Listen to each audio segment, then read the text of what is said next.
கவிழ்கின்ற நீர் மீசை செல்லும் கலம் போல் அவிழ்கின்ற ஆக்கை கோர் வீடு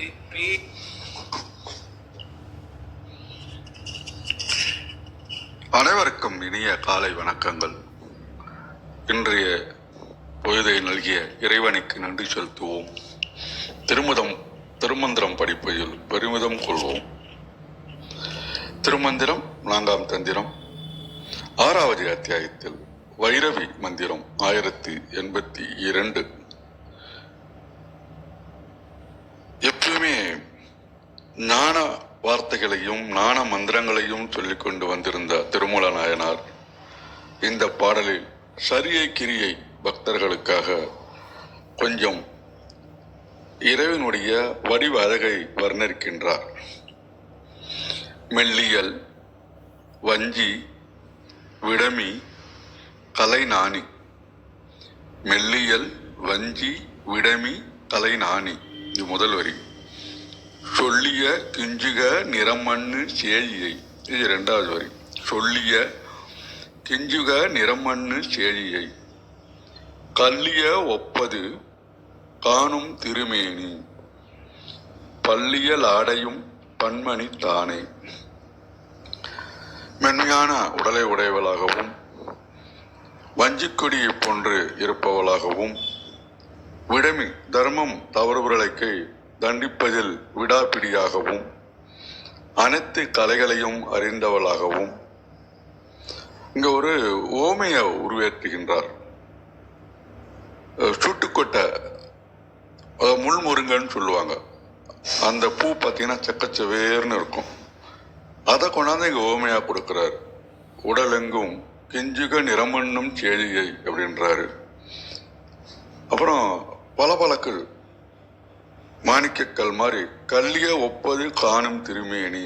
திருமேனி அப்படி ஜொலிக்குது, திருமேனியே ஜொலிக்குதுன்றாருங்க இங்க ஓமையில.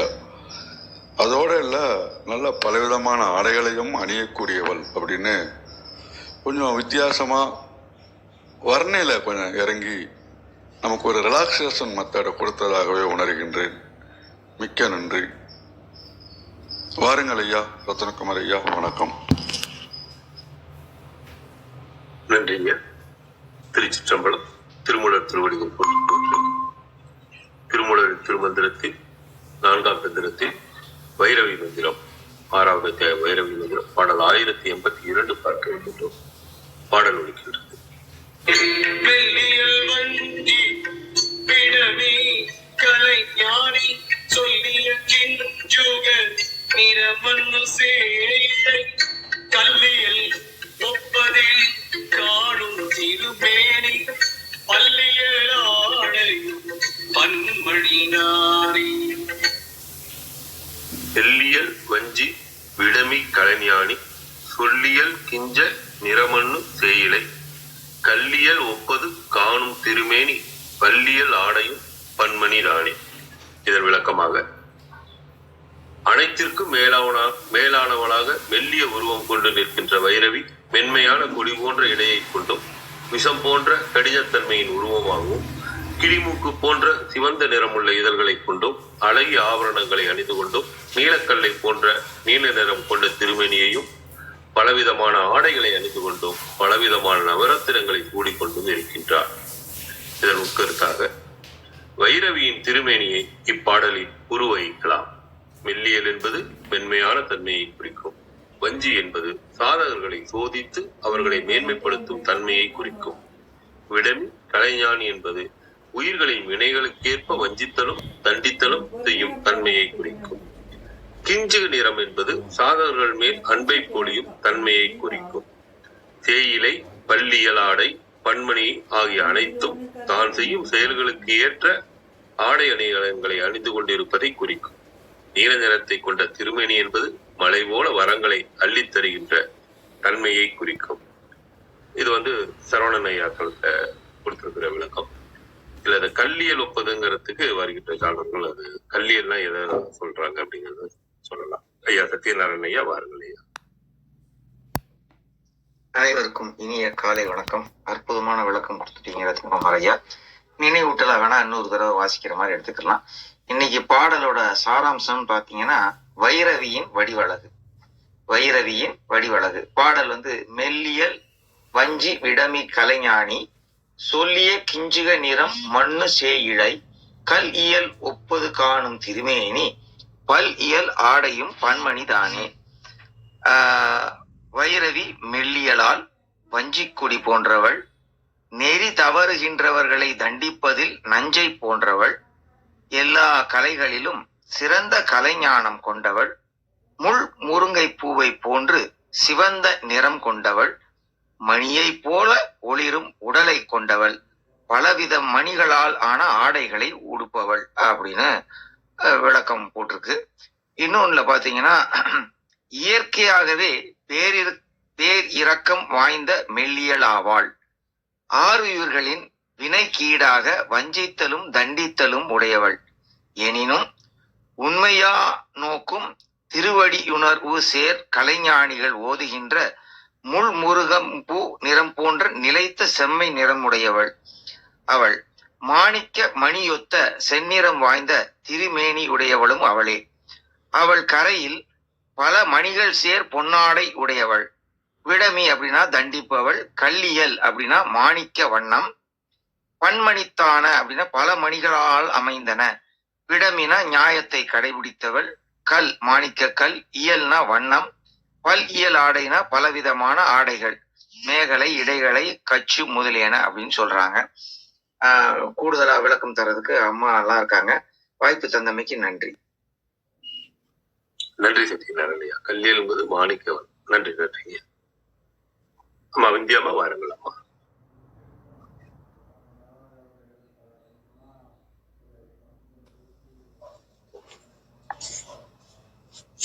அனைவருக்கும் வணக்கம். ஓம் நமசிவாய போற்றி, ஓம் நமசிவாய போற்றி, ஓம் திருமூலரே போற்றி. 1082வது திருமந்திரம். மெல்லியல் வஞ்சி விடமி கலைஞானி சொல்லிய கிஞ்சுக நிறமன்னு சேயிழை கல்லியல் ஒப்பது காணும் திருமேனி பல்லியல் ஆடையும் பன்மணி தானே. அன்னை சக்தியானவள் சூலமும் கபாலமும் ஏந்தி இருப்பவள், இளகிய மனம் கொண்டவள், கருணை வடிவானவள், மென்மையானவள். அதைத்தான் திருமூலர் மெல்லியல் என்று தொடக்கத்தில் படைத்துள்ளார். என்றாலும் ஆன்மாக்களின் வினை பயனுக்கு ஏற்ப அவைகளுக்கு அருளுவதில் வஞ்சனை செய்பவள். நல்வினை செய்பவர்களுக்கு நல்லதையே வழங்குவாள், தீவினை செய்பவர்களுக்கு அதற்கான தண்டனையை அவள் தருவாள். அதான் வஞ்சின்னு கொடுத்திருக்காங்க. தர்ம நியாயம் தவற நடப்பவர்களை தண்டிக்க தவறாதவள். உண்மைதான். அரக்கர்களா இருந்தாங்க அப்படின்னா, கொடும் செயலை செஞ்சாங்கன்னா அவங்கள அவ தண்டிப்பா. விடமி என்று பதிவிட்டுள்ளார் திருமந்திரத்தில். கலை ஞானம் கைவர பெற்றவர்கள் புகழ்ந்து சொல்லும் முள் முருங்கை பூ போன்ற செக்க சிவந்த நிறமுடைய திருமேனி கொண்ட அழகிய அணிமணிகள் புனைந்தவள். அவ ரொம்ப அழகா இருப்பா. அதைத்தான் சேயிழை அப்படின்ற சொல்லுல திருமூலர் குறிப்பிட்டுள்ளார். அம்மையினுடைய பேரழகை, அவளுடைய செயல்களை நுட்பமாக சிறப்பாக எடுத்துரைத்துள்ளார் நம்முடைய திருமூலர்.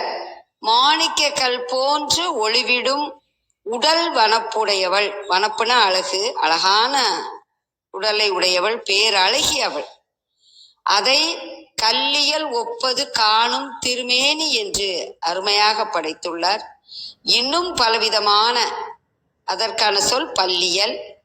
ஆடை ஆபரணங்கள் பன்மணி தரித்த பாவை அவள். பல வகையான ஆடை ஆபரணங்களை அணிந்தவள், பலவிதமான மணிகள் பறித்த அணிகலன்களை அணிந்தவள் என்று பொருள். உமாதேவியை நம் கண்முன்னே காட்சிப்படுத்தியுள்ளார் திருமூலர். இஞ்சுகம் என்பதனுடைய பொருள் சிவந்த முள் முருங்கை பூ. உவமையா அழகா அம்மையை வர்ணித்துள்ளார். விடமி இதனுடைய பொருள் தண்டிப்பவள். கல்லியல் இதனுடைய பொருள் மாணிக்க வண்ணம். பன்மணித்தான அப்படின்னா பல மணிகளால் அமைந்தன என்று பொருள். இதற்கு கொஞ்சம் இணையான பாடல் 81வது பாடல். அன்னை தெய்வம் நமக்கு. அத அபிராமி பட்டர் அபிராமி அந்தாதியில மிக சிறப்பா பாடியிருக்காரு. அணங்கே அணங்குகள் நின் பரிவாரங்கள் ஆகையினால் வணங்கேன் ஒருவரை வாழ்த்துகிலேன் நெஞ்சில் வஞ்சகரோடு இணங்கேன். எனது உனது என்றிருப்பார் சிலர் யாவரோடும் பிணங்கேன். அறிவொன்று இலேன் என் கண் நீ வைத்த பேர் அழியே என்ற பாடல் அருமையான பாடல். அணங்கே, அணங்குனா தெய்வ பெண்ணுன்னு அர்த்தம். அணங்குகள் நின் பரிவாரங்கள், அபிராமி என்னும் தெய்வ பெண்ணே, ஏனைய தெய்வ பெண்கள் நினது பரிவார தேவதைகள் ஆவார்கள். நீ இட்ட பணிகளை செய்யும் குற்றேவல் தேவதைகள். ஆகையினால் வணங்கேன் ஒருவரை வாழ்த்துகிலேன். அணங்குகள் பரிவார தேவதைகளாக இருக்கும் அக்காரணத்தால் நான் வேறு எவரையும் வணங்கவும் வாழ்த்தவும் செய்யேன் என்கிறார் அபிராமி பட்டர். அந்த அளவுக்கு மகாசக்தியின் மீது அவருக்கு ஆழ்ந்த ஒரு அன்பு, பக்தி. நெஞ்சில் வஞ்சகரோடு இணங்கேன், நெஞ்சில் வஞ்சகம் உடையவரோடு தொடர்பு கொள்ள மாட்டேன் என்கிறார் அபிராமி பட்டர். எனது உனது என்றிருப்பார் சிலர் அவரோடும் பிணங்கேன். எனக்கு உள்ளவெல்லாம் உன்னுடையதே என்ற உயர்ந்த கொள்கையில் சில சான்றோர் நிற்பர். அத்தகையோர் கருத்துக்கு மாறுபட்டு செயற்பட மாட்டேங்கிறார். நல்ல ஒரு கருத்தை கொடுத்திருக்காரு. அறிவொன்று இலே என்கண் நீ வைத்த பேர் அழியேங்கிறார். இவை அனைத்துக்கும் காரணம் என்பால் நீ கொண்ட பெருங்கருணையே அன்றி வேறெதுவும் இல்லை. அடியேன் அறிவு ஒன்றும் இல்லாத சிறியேன் என்று அடக்கமாக பாடியுள்ளார் அபிராமி பட்டர். மகாசக்தியினுடைய அந்த அருள் தன்மையை, கருணையை மிக சிறப்பாக அபிராமி பட்டர் எடுத்துரைத்துள்ளார். அந்த பேரழகியை திருமூலர் கூறியது போல் பேரழகியை, கருணை நிறைந்தவளை, அந்த உமையை, அந்த அன்னை சக்தியை நாம் நாள்தோறும் நினைப்போம். அவளுடைய அந்த கருணை செயலை மற்றவர்களுக்கு எடுத்துரைப்போம். வாய்மொழி கேட்ட அனைவருக்கும் நன்றி, வணக்கம். சிவசிவ திருச்சிற்றம்பலம். நன்றி வித்யா அம்மா, மிக்க நன்றிம்மா. நல்லா அருமையா சொன்னீங்க. இன்னைக்கு இந்த பாடல் படிச்ச உடனே எனக்கு 2 நாள் முன்னாடி கிருத்திகா அம்மா 2 நாள் முன்னாடி பாடலுக்கான விளக்கம் சொல்லும் போது சொன்னது ஞாபகம் இருந்தது. அவங்க பாடலுக்கு விளக்கம் சொல்ல நான் கூட சொல்லியிருந்தேன். அன்னையே நேரில் பார்த்த மாதிரி அவ்வளோ அருமையா வர்ணிச்சிருக்கிறீங்கம்மா அப்படின்னு சொல்லி ஒரு இதா சொல்லியிருக்கீங்கன்னு சொன்னேன். இன்னைக்கு பாடல் அதே மாதிரி இருக்கு. இன்னைக்கு அம்மா இதுக்கெல்லாம் சொல்ல போறாங்கன்னு நினைச்சிட்டு நான் அம்மா லிசனிங் மோட்ல இருக்கிறாங்க. நாளைக்கு வரும்போது இந்த பாடலையும் தொட்டு சொல்வீர்கள் நம்புறமா. நன்றிம்மா. சரவணன் ஐயா வாருங்கள் ஐயா. அந்த கல்லியல் அப்படிங்கிறதுக்கு சத்யநாராயண ஐயாவோட இதுவும் இந்தியா அம்மாவும் அந்த மாணிக்க கல் அப்படின்னு சொன்னாங்க. உங்களுடைய பிரதியில கொடுத்திருக்க நீலக்கல்லை போன்ற நீல நிறம் சொல்லியிருக்கீங்க. இதுக்கான விளக்கமும் நீங்க கொடுக்கலாம். வாருங்கள் சரவணன் ஐயா. வணக்கம். முதலடியில மெல்லியல் வஞ்சி இடமி கலைஞானி அப்படின்னு இருக்காரு. ஸோ மெல்லியல் அப்படின்னு சொல்லப்படுறது நேற்று பார்த்துருந்தோம். நேற்று பாடல் முடியும் போது பார்த்துருந்தோம் எப்படி மெல்லியலாக இருக்கா அவ இந்த இடத்துல மேலாங்காமாய் மெல்லியலாக எப்படி நம்மளோட படர்ந்துருக்கா அப்படின்னு சொல்லிட்டு பார்த்துருந்தோம். இந்த அடுத்து வஞ்சி அப்படின்னு இருக்கு. ஸோ நம்ம கூடவே தான் இருக்கா. மெல்லியலாக நம்மளோட ஒரு இயல்புலையும் கலந்து தான் இருக்கா. நம்ம உடம்புல கலந்து எல்லாத்துலேயும் கலந்து தான் இருக்கா. மெல்லியலாக ரொம்ப மெல்லியலாக இருக்கிறதுனால தான் நம்மளுக்கு தெரியல. அவருடைய இயல்பு எப்படின்னா வஞ்சி அப்படிங்கிறாரு. இங்கே வஞ்சின்னா வஞ்சித்தல் அப்படின்னு பொருள் வரும் இந்த இடத்துல இல்லையா. வஞ்சித்தல்னா நம்ம எல்லாருக்கும் தெரியும். ஒரு மனிதர் இன்னொரு மனிதரை ஏமாற்றுறது இந்த இடத்துல வஞ்சித்தல் அப்படின்னு சொல்லுவோம். ஏமாத்திட்டாரு நமக்கு தெரியாம அப்படின்னு. இப்போ இந்த இடத்துல என்ன வஞ்சிக்கிறா அப்படின்னா நமக்கு கூடவே இருக்கா, இருந்துக்கிட்டு பல நேரங்களில் சோதனைகள் வருது இல்லையா. இந்த சோதனைகள் தான் என்ன ஆகுது, நம்மளை மேன்மைப்படுத்துது. இந்த இடத்துல மனசு வந்து பக்குவப்படும் அப்படின்னு சொல்லுவோம் இல்லைங்களா? ஸோ இதான் இந்த இடத்துல வஞ்சி அப்படின்னு சொல்லிட்டு சொல்றாங்க இந்த இடத்துல. ஸோ அடுத்தது விடமி அப்படிங்கிறது. ஸோ விடமி அப்படின்றது இந்த இடத்துல இந்த விஷம் அப்படின்னு பொருள் வரும். இந்த இடத்துல விஷமி அப்படின்னா என்ன, இந்த இடத்துல விஷமா இருக்கு இந்த இடத்துல அப்படின்னா, இந்த இடத்துல அது தண்டித்தலை குறிக்கும் இந்த இடத்துல. ஏன்னா தவறுகள் ஒன்று செஞ்சோம்னா அதற்கேற்ற தண்டனையை கொடுத்து திருத்துறா இல்லையா? இந்த இடத்துல கூடவே தான் இருக்கா, மெல்லியலா கூடவே இருந்து சோதனையும் கொடுத்து சோதனையில் நம்மை மேன்மைப்படுத்துதலையும் வைத்து, அதே போல தவறுகள் செய்யும் பொழுது அதற்கு தண்டனையையும் கொடுத்து இந்த இடத்துல கலைஞானியாக இந்த இடத்துல நிற்கிறார். இந்த இடத்துல என்னென்ன செயலோ அதற்கேற்ப ஞானத்தை கொடுப்பவள் இந்த இடத்துல. கலைனா இந்த இடத்துல செயல் அப்படின்னு வச்சுக்கலாம். இந்த இடத்துல ஒவ்வொரு செயல்களுக்கு ஏற்ப ஞானத்தை கொடுப்பவளாக இருக்கிறாள். இப்போ நம்ம ஒரு செயல் செய்து நமக்கே தெரியும், சில செயல்கள்லாம் நம்ம எங்கேயும் படிச்சிருக்க மாட்டோம், யார் சொல்லியும் கேட்டிருக்க மாட்டோம். ஆனா அந்த இடத்துல செயல் செய்யணும் போது தானாவே உள்ள இருந்து ஒரு சிந்தனை வரும். தானாகவே இது இப்படி செஞ்சா இது சரியா செஞ்சு முடிச்சிடலாம் அப்படின்னு வரும். நாமும் செய்வோம், அது நிச்சயமா 100% சக்சஸ் ஆயிடும். இந்த இடத்துல நமக்கே ஆச்சரியமா இருக்கும், எப்படியோ செஞ்சிட்டோம்பா ஒரு வழியா அப்படின்னு சொல்லிடுவோம். சில நேரங்கள்ல ரொம்ப பெருமையா சொல்லிக்குவோம், நான் தான் இதை யோசிச்சேன், என் அறிவு நானே செஞ்சுட்டேன் அப்படின்லாம் சொல்லுவோம். ஆனா அதை செய்ய வச்சது நாம இல்லை, உள்ள இருக்கக்கூடிய இறைவிதான் செய்ய வச்சாங்க இந்த இடத்துல. இதே போல துன்பங்கள் வரும்போதும் சோதனைகள் வரும்பொழுதும் இந்த இடத்துல இறைவியை நம்ம நினைச்சுக்கிட்டோம் அப்படின்னா சீக்கிரத்திலேயே பக்குவம் அடைஞ்சிடலாம். ஒரு சோதனைகள் துன்பங்கள் வரும்பொழுது இறைவிதான் இப்ப நமக்கு இதை சோதனை கொடுக்குறா, நமக்கு இல்ல நம்ம எப்போ ஏதோ தவறு செஞ்சிருக்கோம் அதற்கான தண்டனையை கொடுக்குறா அவ. ஏன்னா அது சோதனையா தண்டனையான்றதே நமக்கு தெரியாது, ஏன்னா நம்ம என்ன தவறு செஞ்சிருப்போம்னு நமக்கு தெரியாது. அதனால இதுல சோதனையாகவும் எடுத்துக்கலாம் தண்டனையாகவும் எடுத்துக்கலாம். நமக்கு செய்த வினைகளுக்கு ஏற்ப இந்த இடத்துல ஒரு தண்டனையையும் கொடுத்து அந்த தண்டனையின் வழியாக சோதனைகளை என்று வைத்துக்கொண்டு நம்ம மேல்நிலைப்படுத்துகிறாள். ஏன்னா இந்த இடத்துல தண்டனை கொடுத்தாச்சுனாவே வினை போயிடுச்சு, வினை போனாலே நம்ம மேல்நிலை தான் இந்த இடத்துல. ஸோ அதையும் அவ தான் செய்யறா அப்படின்னு தெரிஞ்சுக்கிட்டாலே நமக்கு என்னாலும் இன்பம் தான், துன்பம் என்ற ஒன்று இல்லவே இல்லை. அத சொல்லிய கிஞ்சிக நிறமண்ணு சேயிலை அப்படின்றார். சொல்லிய கிஞ்சிக நிறமண்ணு சேயிலை. கிஞ்சிகம்னா இந்த இடத்துல கிளி மூக்கு அப்படின்னு சொல்லுவாங்க. அந்த சிவந்த நிறத்துல கொண்ட மூக்கு கிஞ்சிகம், கிஞ்சிக நிறம் அப்படின்னு சொல்றாரு. அது ஏதோ புதிக்குது இந்த இடத்துல அப்படின்னா, கிளி வந்து பார்த்தோம்னா என்ன சொல்றோமோ அதை அப்படியே சொல்லும் இல்லைங்களா? நம்ம என்ன சொல்லி கொடுக்குறோமோ அதை அப்படியே சொல்லும் இந்த இடத்துல. ஸோ அது போலவே இந்த இடத்துல அவன் என்ன பண்ணலாம், நிறமண்ணு சேயிலை அப்படிங்கிறாரு. ஸோ அழகிய ஆபரணங்களை சேயிலைனா அழகிய ஆபரணங்களை அணிந்து கொண்டு இருக்கிறாள் அப்படின்னு பொருள். ஸோ ஆபரணங்கள் எதை குறிக்கும்னா, நம்ம என்ன எந்த செயல் செய்யறோமோ அதற்கு ஏற்ற ஆபரணங்கள். இப்ப ஆயுதங்களுக்கு நம்ம பார்த்திருப்போம், சூழி, நேற்று ஒரு 4 விதமான ஆயுதங்கள் பார்த்தோம், பாசம் அதெல்லாம் பார்த்தோம். அந்த ஆயுதங்கள் எதையெல்லாம் நன்மைக்கு நமக்கு செய்கிறது அப்படின்றது பார்த்தோம். அதே போல இந்த செய்கலை அப்படின்னு சொல்றது நாம் செய்கின்ற செயலுக்கு ஏற்ப அதனுடைய பலன்களை நமக்கே திருப்பி கொடுக்கறது. இந்த இடத்துல கெட்டது செஞ்சா இந்த இடத்துல தண்டனையும் வருது, சோதனையும் வருது. அதே மாதிரி நல்லது செய்யா நன்மையும் வரணும் இல்லையா? இந்த இடத்துல ஒரு ஆபரணங்கள்லாம் அணிஞ்சிருக்கிறவங்கள பார்க்கும்போது அப்படியே சில நேரங்கள் நல்ல அழகா பெண்கள் அணிஞ்சிருக்கும் போது நமக்கு தெரியுது இல்ல, இது அழகா இருக்கு நல்லா இருக்கு அப்படின்னு சொல்லுவோம் இல்லையா? ஸோ அது இந்த இடத்துல திருப்பி அதோடைய பிரதிபலன் இந்த இடத்துல செய்கின்ற நன்மைக்கு திருப்பி அவள் கொடுக்கின்றத நன்மை செயல் இந்த இடத்துல, அதாவது செய்யலை இந்த இடத்துல புரியும். அதுல ஏன் கிஞ்சிகம் அப்படின்னு சொல்றாருன்னா, நம்ம என்ன செயல் செய்கின்றோமோ அதற்கு ஏற்ற நன்மை தான் கிடைக்கும்.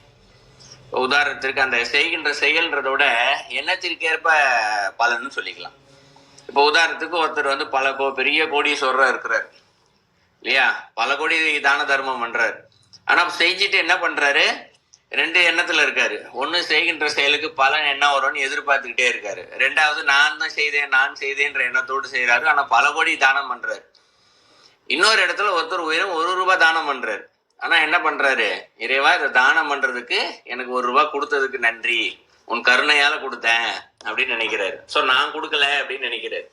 சோ பணம் கொடுத்ததையும் இறைவன் மேலதான் சொல்றாரு, கொடுத்ததை நான் கொடுக்கலன்ற எண்ணத்தோட இருக்கு. அப்ப யாருக்கு பலன் அதிகம் அப்படின்னு பார்த்தா 1 ரூபாய் கொடுத்தவருக்கு தான் பலன் அதிகமே தருது, கோடி ரூபாய் கொடுத்தவருக்கெல்லாம் பலன் ஒண்ணும் இல்லை. சோ அதைத்தான் இந்த இடத்துல குறிக்கும். சோ அவர்கள் எது போல எண்ணத்தை கொண்டு இருக்கிறார்களோ அதற்கு ஏற்ற அங்க நன்மையை தான் அவ கொடுக்குறா. அதுதான் கிஞ்சிக நிறமனு செய்யலை அப்படின்னு சொல்றது. இது வந்து ஒரு உதாரணத்துக்கு தான் சொன்னேன். இந்த தானம் கொடுக்கறதுன்றது எவ்வளோ நன்மைகள் மனிதனுக்கு வந்து இறைவன் கருணை காட்டி சொல்லி கொடுத்துருக்காரு. அதுல எந்த நன்மையை செய்தாலும் அதற்கு ஏற்ற பலன். ஸோ இதுதான் இப்படி கொடுக்குறாரு. அடுத்தது கல்லை ஒப்பது காணும் திருமேனி அப்படிங்கிறார். இந்த இடத்துல கல்லை ஒப்பது அப்படின்றது நம்ம நீலக்கல் அப்படின்னு சொல்லி இந்த இடத்துல கொடுத்துருக்கோம் புரிஞ்சுக்கிறதுக்காக. ஏன்னா வெறும் கல் அப்படின்னு கொடுத்தோம்னா எல்லாரும் இந்த சாதாரண கல் இருக்கு இல்லையா, தரையில ரோட்ல இருக்கு இல்லையா, பாறை கருங்கல், இதுல ஏதாவது ஒன்று நினைச்சுக்கோங்களோ அப்படின்றதுனாலதான் அந்த இடத்துல நீலக்கல்னு ஒரு இதுக்காக கொடுத்துருந்தோம் இந்த இடத்துல. பட் நம்ம எந்த கல்லை வேணா நம்ம இந்த இடத்துல எடுத்துக்கலாம் இந்த இடத்துல. ஸோ இந்த இடத்துல அந்த நீலக்கல், அந்த கற்கள் எதை குறிக்குது அப்படின்னா, இப்போ ஒரு வைரக்கல்லோ நீலக்கல் ஏதோ ஒரு கல் வச்சுக்குவோம் சரிங்களா. அந்த கல்லுல பின்னாடி இருந்து ஒரு லைட் அடிச்சோன்னு வச்சுக்குவோம், ஒரு வெளிச்சம் வந்து எதிர்பக்கம் பிரதிபலிக்கும் இல்லையா. இது வந்து திருமந்திரத்துல இன்னொரு பாட்டுல அவரே ஓமையா சொன்ன பாடல் இது. கல்லுக்கு அவரே ஓமையா சொன்னது, அதை இங்க கொண்டு வரோம். ஒரு டார்ச் லைட் வச்சு பின்னாடி அடிக்கும் போது ஒரு லைட் ஒன்று அடிக்கும். அதே மாதிரி அதை விட இப்போ ஒரு டார்ச் லைட்ல ஒரு வாட் அளவுள்ள பவர் லைட்டுன்னு வச்சுக்கோமே, பல்புன்னு வச்சுக்கோமே, அப்போ ஒரு குறிப்பிட்ட வெளிச்சம் வரும். அதே ஒரு 10 வாட்டுனா 10 மடங்கு வெளிச்சம் வரும், 100 வாட்டுனா 100 மடங்கு, 1000 வாட்டுனா 1000 மடங்கு வெளிச்சம். ஸோ வெளிச்சமானது நம்ம எந்த அளவுக்கு கொடுக்குறோமோ அந்த அளவுக்கு அது பிரதிபலி கொடுக்குது இந்த இடத்துல. அப்ப அழகிய ஆபரணங்கள்ல இருக்க கல் அப்படின்னா, இப்ப அழகிய ஆபரணங்கள் நம்ம பார்த்தோம், அது நம்ம என்ன செய்யறோமோ அதற்கேற்ற நன்மையை கொடுக்குதுன்னு. அது என்ன மாதிரியான நன்மையை கொடுக்குதுன்னா, நம்ம என்ன மாதிரியான சிந்தனையை வெளிப்படுத்துறோமோ அது இறைவியிடம் பட்டு நமக்கு பல மடங்காக திருப்பி கொடுக்கிறது அந்த இடத்துல. இதை புரிஞ்சுக்கணும்னா நம்ம வீட்டிலே பார்க்கலாம். இப்போ ஒரு குழந்தைங்களுக்குலாம் நம்ம வீட்டில் பணம் கொடுப்பாங்க, அம்மா அப்பா பேரண்ட்ஸு தாத்தா பாட்டி கொடுப்பாங்க. எல்லாம் அழகா உண்டியில் போட்டு பணத்தை சேர்த்து வச்சுட்டு நான் ஒரு 200 ரூபா சேர்த்து வச்சிருக்கேன் அப்படின்னு அதுக்கு ஒரு பெருமையா சந்தோஷமா கொடுக்க, எனக்கு ஏதாவது வாங்கி கொடுங்கன்னு.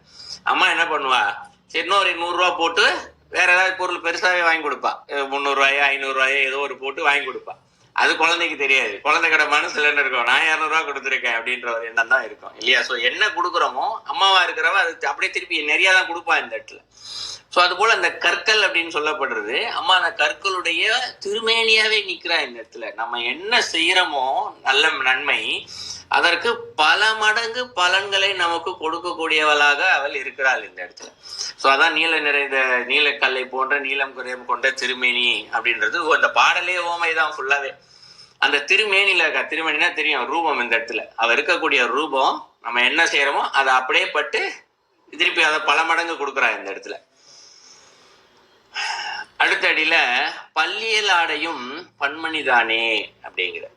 ஸோ பலவிதமான ஆடைகளை பன்மணி அப்படிங்கிறார். ஸோ பல்லியல் அப்படிங்கிறார், பல்லியல் ஆடைங்கிறார். பல் அப்படின்றது பலவிதமான அப்படின்னு பொருள். ஸோ பலவிதமான ஆடைகளையும் அணிந்து கொண்டு பன்மணி தானே அப்படிங்கிறார். ஸோ பலவிதமான மணிகள் அப்படின்னு சொல்றாரு. ஸோ மணிகள் அப்படின்னு சொல்றதும் இந்த இடத்துல கற்களை தான் குறிக்கும் இந்த இடத்துல. ஸோ இந்த இடத்துல கற்கள் என்றது எதை குறிக்குது, இந்த இடத்துல மணி அப்படின்றது எதை குறிக்குது அப்படின்னா, இந்த மணிகள் வந்து அவ்வளோ சீக்கிரத்தில் வந்து உடைக்க முடியாது. அந்த இடத்துல ரொம்ப உறுதித்தன்மை வாய்ந்ததாக இருக்கும் இந்த இடத்துல. இந்த மணிகள் நவரத்ன மணிகள் அப்படின்னு சொல்லுவோம். கல் அப்படின்னு சொல்லப்படுறது ஒருமை, ஒரு கல்லை குறிக்கும்.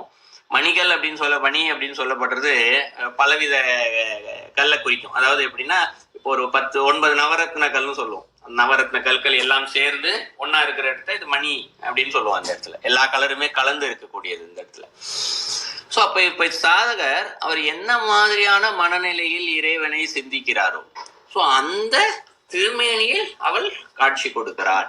இப்போ ஒருத்தருக்கு இறைவி வந்து இவ்வளவு வித நன்மைகளை செய்து கொண்டே இருக்கார் இல்லையா. ஒருத்தருக்கு வராகி ரூபம் பிடிச்சிருக்க உடனே வராகியா காட்சி கொடுப்பா. அங்க தேவி ஒண்ணுதான் இருக்கிறது, அங்க திருமுறை சக்தி ஒண்ணுதான் இல்லையா. ஆனா அங்க வராகி நினைச்சா வராகி, ராஜராஜேஸ்வரினா ராஜராஜேஸ்வரி, என்ன மாதிரியா காளினா காளி, லட்சுமினா லட்சுமி, சரஸ்வனா எந்த ரூபத்துல அவர் சிந்திச்சு இருக்கிறாரோ அந்த ரூபத்துல அவ காட்சி கொடுக்குறா இந்த இடத்துல. அதான் பன்மணி தானே அப்படின்னு சொல்லிட்டு முடிக்கிறாரு. இந்த பாடலே முழுமையாவே ஓமை தான். இதுக்கு ஒவ்வொரு வார்த்தைக்கும் இன்னும் ஓமைகள் சொல்லிக்கிட்டே போனோம்னா அவ்வளோ சொல்லலாம். இந்த இடத்துல அவ்வளோ கருத்துக்கள் ஒளிஞ்சு கிடக்கு இதுல. பட் சுற்றி சுற்றி அதுல சொல்லப்படுகின்ற கருத்து ஒன்றே ஒன்று தான். அது நாளடிக்கும் பொருளா பார்க்கும்பொழுது அந்த கருத்தானது இறைவியானவள் நம்மோடு ரொம்ப மெல்லியலாக இணைந்திருக்கிறாள். அவள் இங்கு சோதனையும் கொடுக்கிறாள், இந்த இடத்துல தவறுகள் செய்யும் போது தண்டனையும் கொடுக்கிறாள், இந்த இடத்துல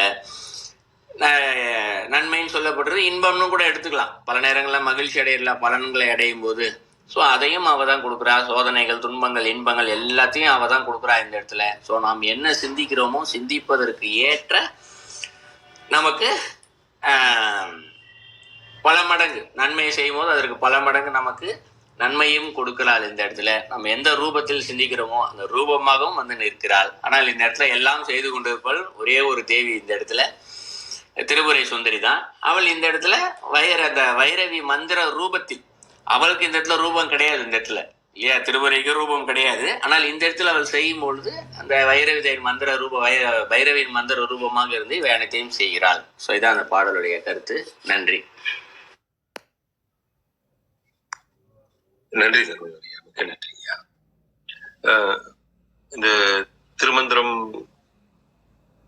இந்த கிளப் ஹவுஸ் இந்த இதுல வந்ததுக்கு அப்புறம் நிறைய இந்த திருமந்திரத்துல வர இதாகட்டும், அப்புறம் அர்த்தநாரியார்கிட்ட பேசும்போது அவர் சொல்றதாகட்டும், சில வார்த்தைகள்லாம் நம்ம முதல்ல படிச்சிருப்போம், அது அவங்களோட இது அப்படிங்கறதுன்னு நினைச்சிருப்போம். ஆனா இப்போ இங்க படிக்கும் போது இங்க இருந்தா எடுத்திருக்காங்களோ, இவ்வளவு முன்னாடியே சொல்லியிருக்காங்களோ அப்படிங்கிற மாதிரி இருக்கும். அந்த மாதிரி நீங்க இந்த கலைஞானி அப்படிங்கிற அந்த வார்த்தை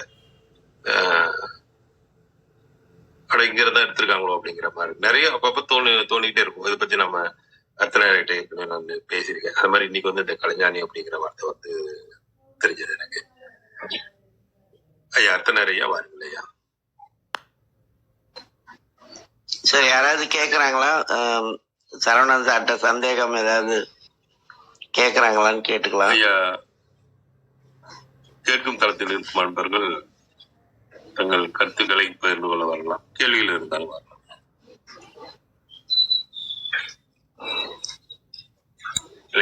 தொடரலாம்.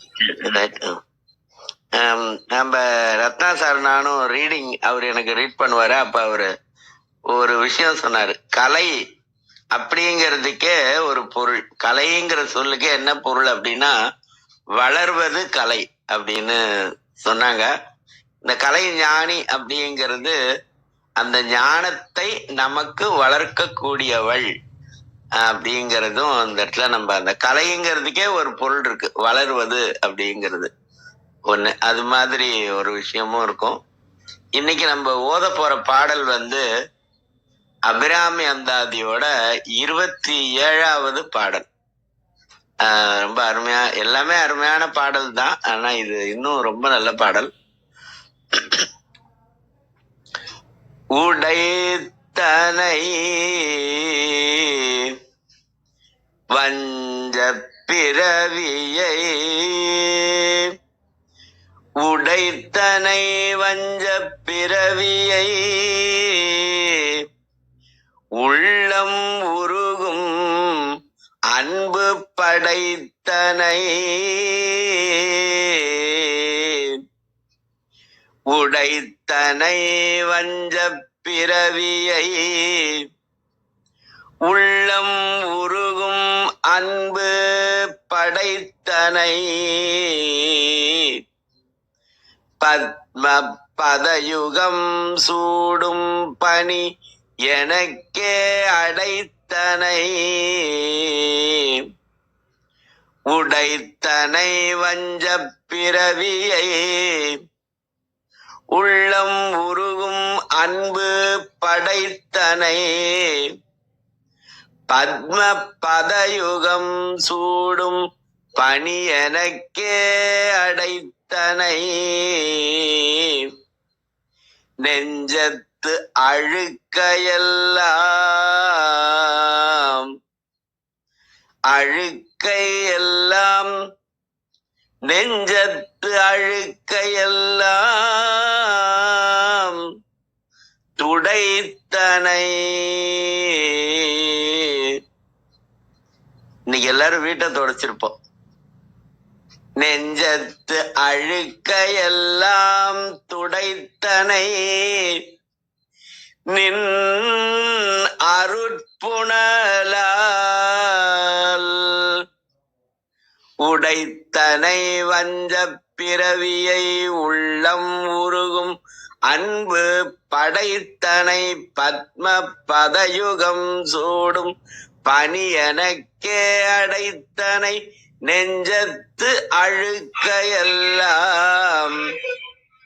நின் அருட்புணலால் துடைத்தனை